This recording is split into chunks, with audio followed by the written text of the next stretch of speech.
No, it was 2012. Yeah, it was 2012. Because I had just had my daughter. So it was between forklift driving. What's going down, y'all? It's your boy Hyman Cuts back in the building. Today I'm gonna do something a little bit different. YouTube and everybody's been recommending that I do an about me video, which I've never really done before. It's just kind of, that's what the about me section was for. That's what I thought. So, you know, I've been having people tell me that I need to do an about me video and pretty much kind of let everybody know like how I got into cutting and pretty much what made me want to start, when I started, a little bit about me, a little bit about my background. So I'm from AZ. I'm from Arizona. I've been, you know, I was born and raised here. I'm 27. You know, I'm 27. I got 2 kids. I got a wife. I got a lady and everything. And, you know, for sure blessed on that end. And got my little family unit at the crib. So it's always good to have supporters wherever you're at. So make sure you appreciate, real quick, make sure you appreciate everybody that appreciates you, everybody that roots for you. Make sure that you constantly, you know, show them some love and try to reciprocate it as best as you can. But I kind of don't really want to ramble on or nothing, you know, I kind of want to get to it. So I'm 27, got 2 kids. I've been cutting hair since 2007,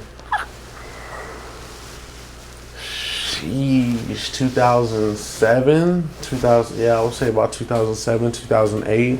I started cutting hair out the garage.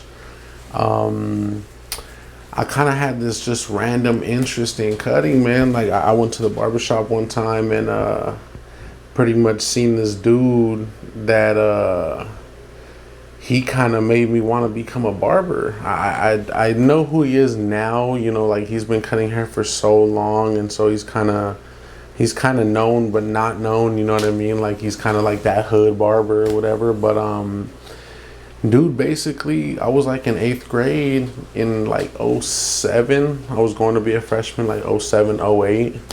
And that was like, I had went into a barbershop, like a local shop up the street from here. And I pretty much just saw the dude, man. Like he had like braids, and he had gold chains and gold rings. He had the newest Jordans on. Like, so this dude was just looking fly as shit. Like, dude looked clean, you know what I'm saying? He was giving out good cuts. A lot of people fucked with him. It seemed like, you know, it was just a good vibe messing with him. And so ever since then, I kind of was just like, you know what, like, I'm gonna try to cut hair. I just kind of had that interest, like subconsciously I had that interest of like, damn, like I think I want to cut hair. I think I want to check it out and see what it's about.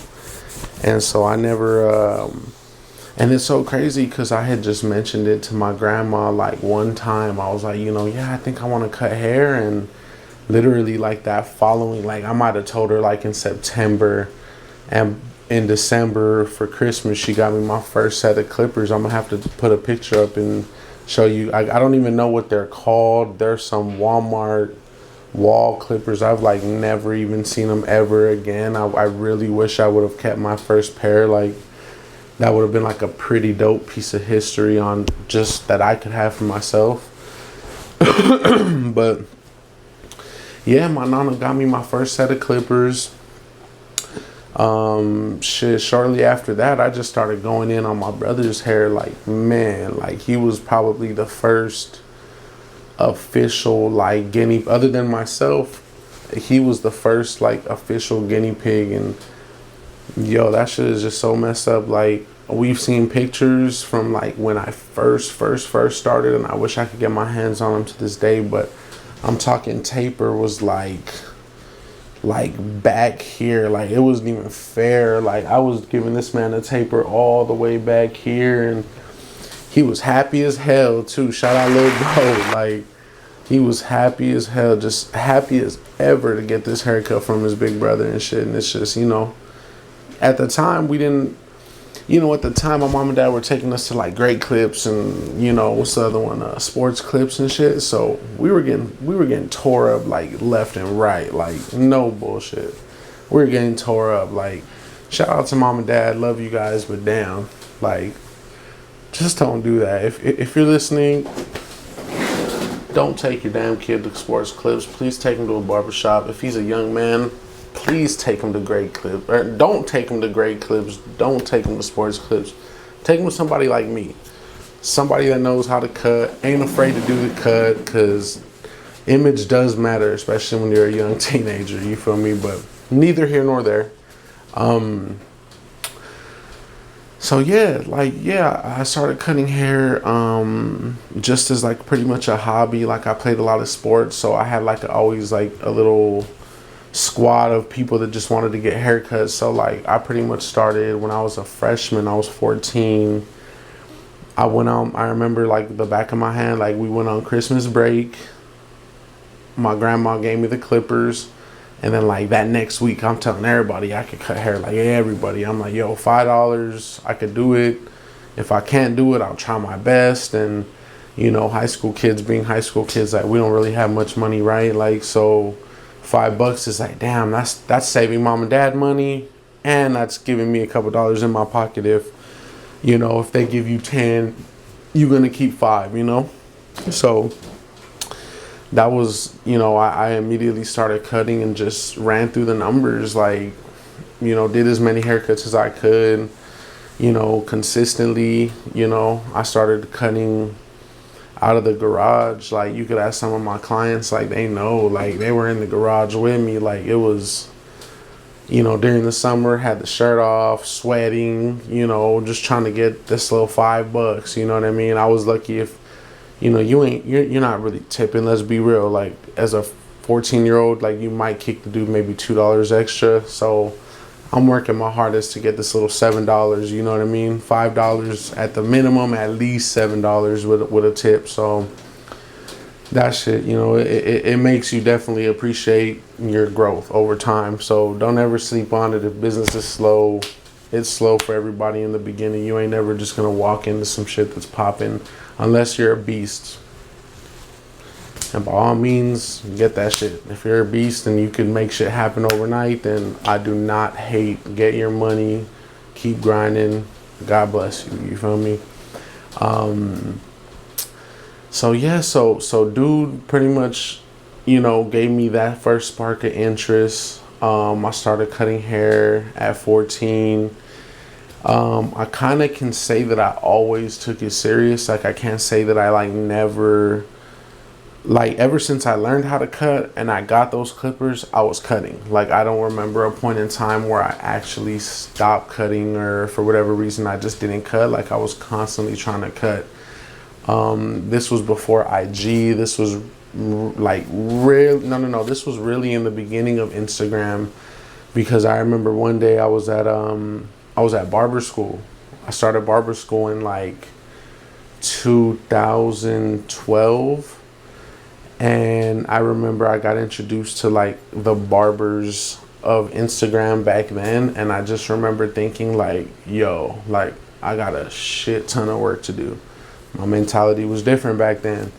You know, you would look at somebody's work and you would look at your work and you'd be like, fuck, I'm not really where they're at, but I'm still a beast. You know, you got to kind of go through that battle. But I had to just grow up and realize, like, yo, like, fuck what everybody else is doing. I could care less. Like, I just need to stay in my own lane, focus on what I need to get better at, and it will come. And that's what happened. Signed up for barber school in 2012.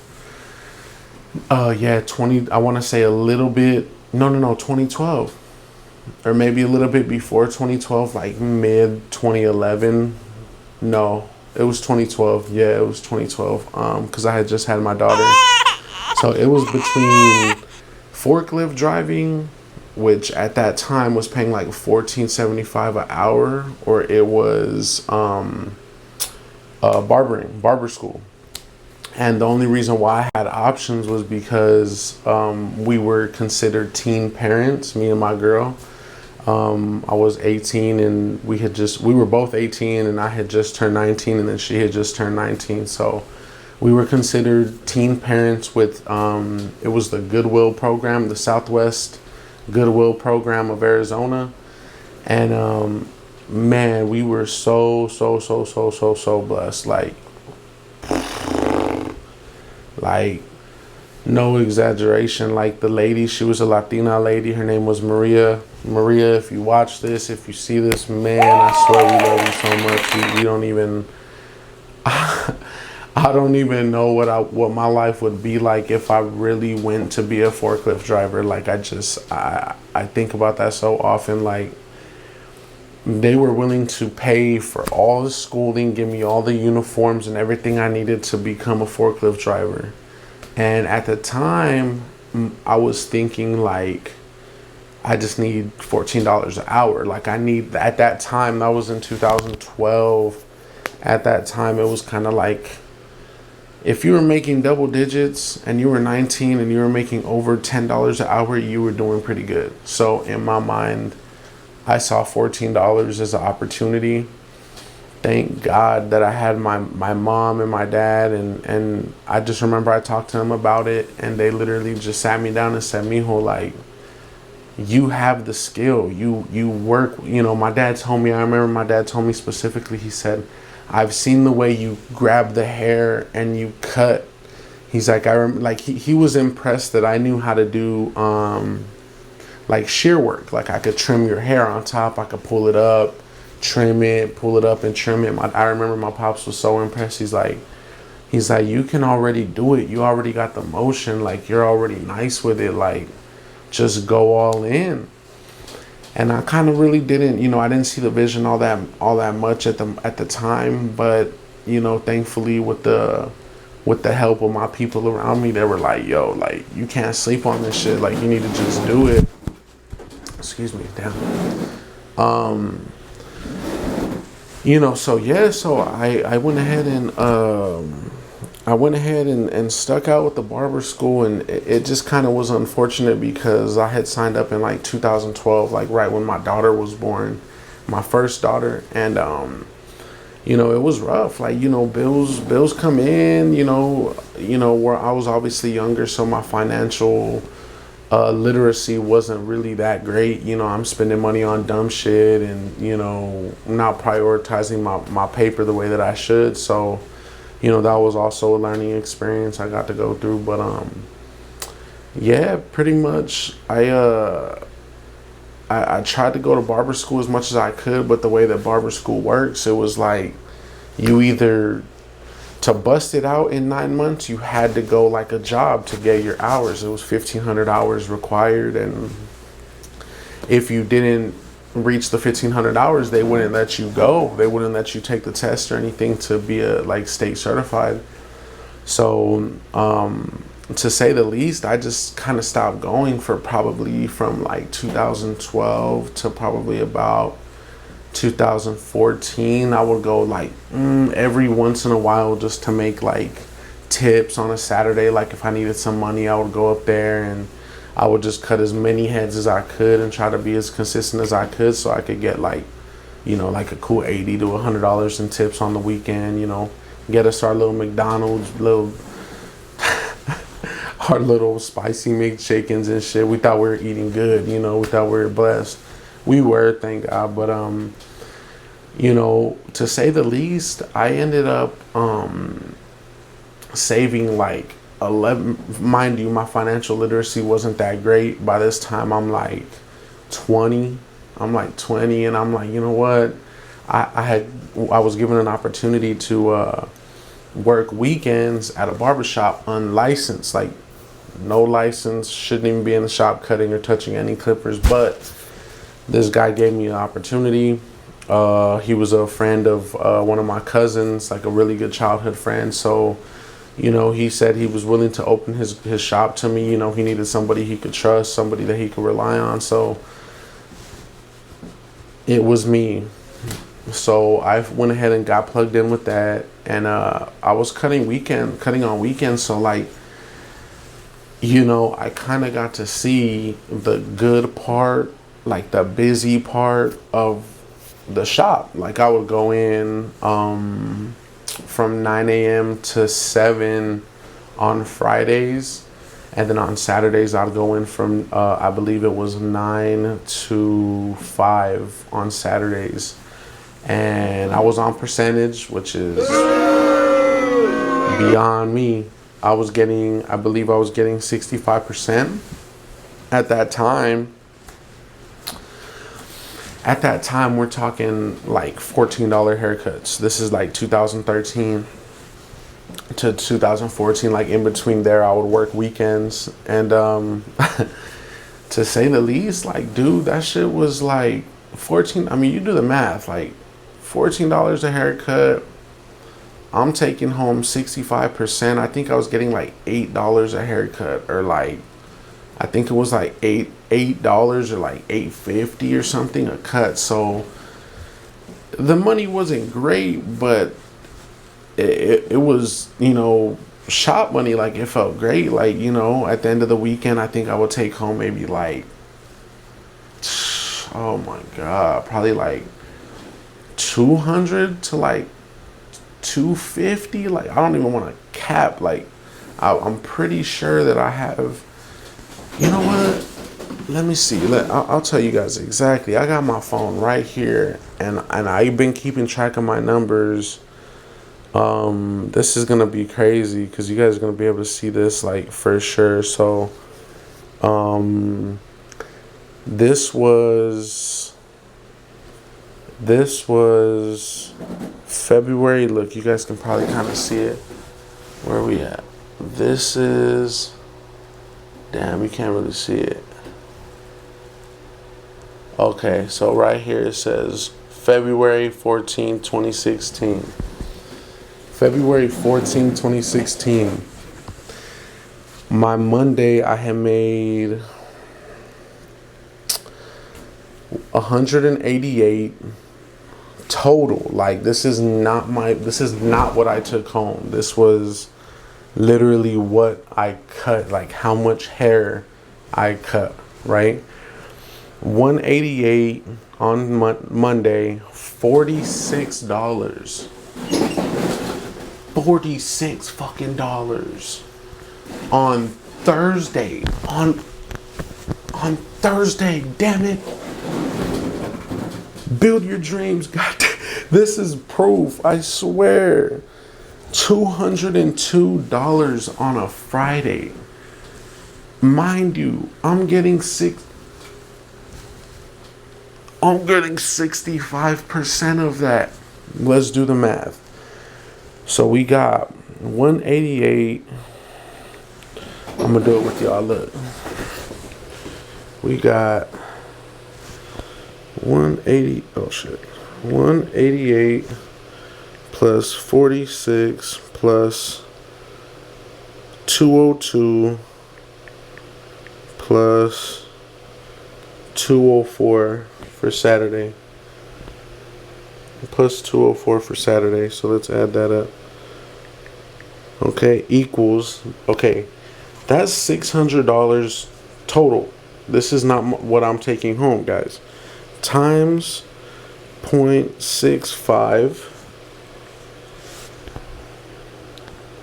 I took home, y'all, I took home $390 for 4 days of work. This is why this is not deleted. Like, no bullshit. It's why this is not deleted. Like, I can go back and look at my numbers and say, damn, like, you know what, Jaime, you really grew your clientele. You really stuck it out. Like, I can go back and look, and this could be a fucking friendly reminder every single time that I want to be sad about some shit, or every time I want to get down about some shit. This is the reminder. This is why this is so important. So, to say the least, y'all, I wasn't making that much money, but in comparison to a lot of people, I was only not like 20 at this time. I was at like about 20 years old. So I'm making $390 in a week. This was in like, oh my God, 2014. So shit, you know, it really, I mean, what's $390 times 4 weeks? Bro, that's $1,500. Like, that is, Oh my God. Like, just know when I tell you life was so different back then. Like, I don't care what anybody tells you about where you're at, where you've been. Sorry, YouTube, but fuck them. Like, you stay motivated, keep your shit pushing. Like, no matter what it is, if you're just starting out, if you want to start out, if you're contemplating, it don't matter. Do what you need to do, and don't worry about what anybody else is telling you. Like, I'm living proof. This is as about as real as it can get. We're talking $1,560 a month, y'all. A month off of hair cutting. We're so blessed beyond 1,500 that it's like it you can literally just look at it and be proud. You know what I mean? So don't listen to nobody. Keep your shit pushing. I'm trying to get back to this about me, but I see shit like that and I just get so motivated. I just want to throw it on everybody else. Like, man, you guys really, we really, really, really got talent. Like, whether it's baking cakes, whether it's being security, whether it's hair cutting, whether it's eyebrow, it does not matter. Whatever you're good at, pursue it and stick with it. It doesn't matter what you got going on, you stick with that shit. So to keep it going, keep it moving right along. Pretty much, I was working at that shop, and I pretty much one day, getting back to my barber school story, I pretty much one day, like, called the owner of the school, because it had been like a year and a half since I had talked to him or seen him, but he knew who I was. Like, he had always told me, like, you're a good barber, you're quick, you're gonna do really well. And I just was like, whatever. I didn't really, at that time, I didn't really take it serious. I just knew that it was like a hobby that I could make some money with. So pretty much my guy was like, I called him, and I remember I owed him like $3,200. Like, I owed him a good little, it's a good little chunk of change for anybody, I think. And I called him, and his name was Bill. I called him and I was like, hey, what's up, Bill? Like, I got a couple dollars, man. Like, can you, by this time, and this is just how I can tell you, like, the barber game was so different. Like, I had majority of my hours, but he was able to, just sign the paper, and, I was good to go. So I called him, and this is exactly how our conversation went. I knew Bill, he was just all about his money. So I called Bill, said, hey, brother, pretty much, it's taken me 2 years to save up $1,100 for you. This is what I got. Like, can you make it work? Can I just get the damn signature, and can we be done with it? And verbatim, he was like, just come in tomorrow with the check. He said, just come in tomorrow with the check, and we'll do it. We'll get it done. And I remember I just looked at looked at my girl, and I was like, yo, like, I'm like, he said we're good. Like, I could just take him the check and we're straight. I was so ecstatic. Like, this was something that I had been wanting to do. Mind you, I had already been cutting in the shop. I already was familiar with the environment. So I'm like, yo, like, if I can make 390 in 4 days with not much, crazy. Well, at the time I did have experience, but I didn't have crazy clientele. Like, I had really no clientele. I was brand new. So I went into this barber game thinking that I was going to look like the barber that I seen when I was in 8th grade, with the jewels and the Jordans and the chicks. And he just looked fucking, if you seen the guy today, he looked like a fucking baller. He looked like fucking, more than likely, like a drug dealer. Like, I ain't even gonna hold you. Like, dude had to have been a drug dealer. Neither here nor there. God bless him. But I had this idea that I was going to come in and start making thousands. Like, I was expecting bands, like, off rip. And I fell flat on my face. Like, flat on my face. Didn't make the money I wanted. Slow as shit. he didn't care about the shop or the, who was there when they were there. He just wanted it to be ran, right? So I was pretty much the guy that would open, close, mop, sweep. Hey guys, we got this many ahead. Played the whole field for this man. But I learned a lot of things along the way up there, so I'm very grateful for that spot, and pretty much I just ended up from there, me and him had fallen out over some percentage. I think I had asked for a raise. Homie said he didn't want to give me the raise, so I was like, cool. I went ahead and just bounced to another spot, and I had a pretty good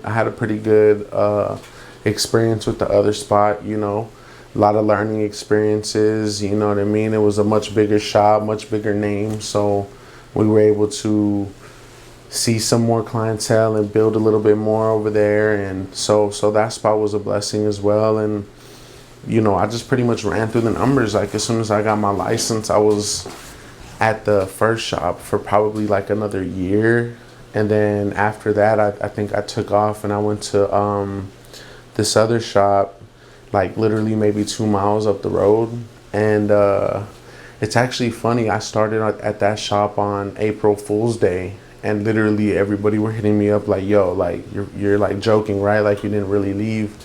And I was like, yeah, like I'm starting at this new spot. So that was kind of funny. It just so happened to be on April Fool's Day. Funny, ironic shit. But and then from there, I pretty much I had outgrown that shop. I had pretty much kind of was just comfortable with, and then COVID hit, and that took a big spill on the shop because we got closed down and things like that. So I've been able to pretty much go from being closed by COVID to cutting in the garage.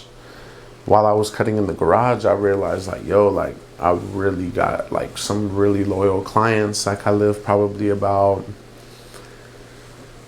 20 to 25 minutes away from the shop that I was working at when they closed us from COVID. And so I didn't really expect people to drive out to the garage, and continue to pay the way that they did. But I was extremely blessed for like that whole COVID time, that time when I was cutting in the garage. Like, people were showing just mad love, and that kind of gave me that little push to, kind of open up my horizons. Like, man, like maybe I could branch off on my own. And I pretty much ended up, my wife's nail lady, Kim, she had, she works in like a little studio like mine. And she pretty much was like, hey, like, there's a spot open, this girl left, you should check it out. And no more than like maybe 3 days after she told me that, I had toured it, put the money up, and then like had them working on my logo and designs and everything to get like this guy made. Like, I had already had the logo. I got that's my tat. I got my logo on me and everything. But to make like the big display, like I had them start making that. I came in and painted, and by the time the state had opened back up, I was in the new studio. So crazy blessing, like super dope shit. Like, it was kind of one of those things like, man, like, COVID sucked so bad, it sucked the life out of everybody. It was just terrible. But, through every dark, like, time, something positive can come about of it. So I tell everybody, you take everything with a grain of salt, you know what I'm saying? Like, you got to just roll with the punches. And that's pretty much where I'm at now. Like, I've built a steady enough clientele that keeps me busy, booked up for the majority of the week. I've been able to advance my brand. I've been able to promote my logo a little bit more and promote my studio. And it's been like a really huge blessing. Like, I'm extremely grateful. My clients are like amazing. Like, all of them, like all of y'all, like every subscriber, everybody who follows me on Facebook, Instagram, all that stuff, TikTok. Like, it's just I wouldn't be able to branch off if I didn't have people that supported me in what I do. You know what I mean? So big ups to you guys. As soon as the state opened up, I was back here, and you know, it's just been a blessing. Like, you know, I've never been, you know, you always like, I was just raised to be like a solid person, you know what I mean? Like, so wherever I worked, I tried to be as much as a part of the team as I could. And eventually you just kind of realize, like, bro, like, I could start my own damn team. Like, you know, I could lead, you know, I don't necessarily have to be anybody else's, you know what I mean, worker per se, you know what I mean? So it kind of opened my mind to that, you know. And it's been a blessing, you know, to be able to push my YouTube and to be able to push my brand and sell my shirts and just grow. Like I had a brand new client today. His name was Steve, and he was just like, yeah, man, he's like, I just looked up a barbershop near me and you came up. You're the only one in the area with 5-star reviews, like, for your 5-star.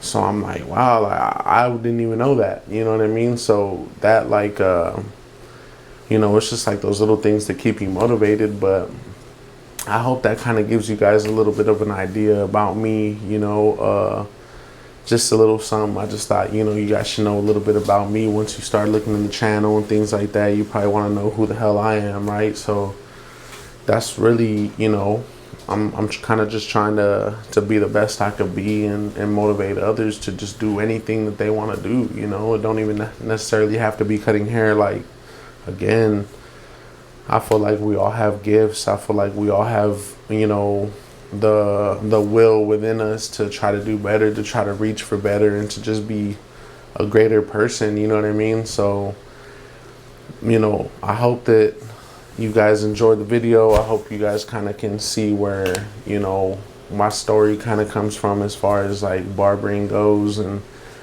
you know, I plan on dropping some more videos too. I plan on dropping like some more funny videos and like some little blog type videos with just like behind the scenes of the studio and my life. So I think that'll be pretty dope. And yeah, I just hope you guys, you know, can appreciate the video, appreciate my story. You know, I'm not this big, you know, barber or whatever, you know, just an honest dude living an honest life, trying to be genuine with everybody I encounter. So, you know, all positive vibes, all positive love, you know. I hope you guys can like, subscribe, comment below. You know, follow me on Instagram, Facebook, at Hyman Cuts Barber Studio. TikTok is at Hyman Cuts. So, yeah, I appreciate you guys. You know, if you're thinking about cutting hair, stop thinking about it. Just go get a pair of Walmart clippers and start fucking someone's hair up. That's all you gotta do. That's all you gotta do. You'll grow. Trust me. From the $1,500 a week to, let's just say we're blessed. You know, like, subscribe, comment below. You know, mess with me, follow me. You know, good vibes only. Thank you all.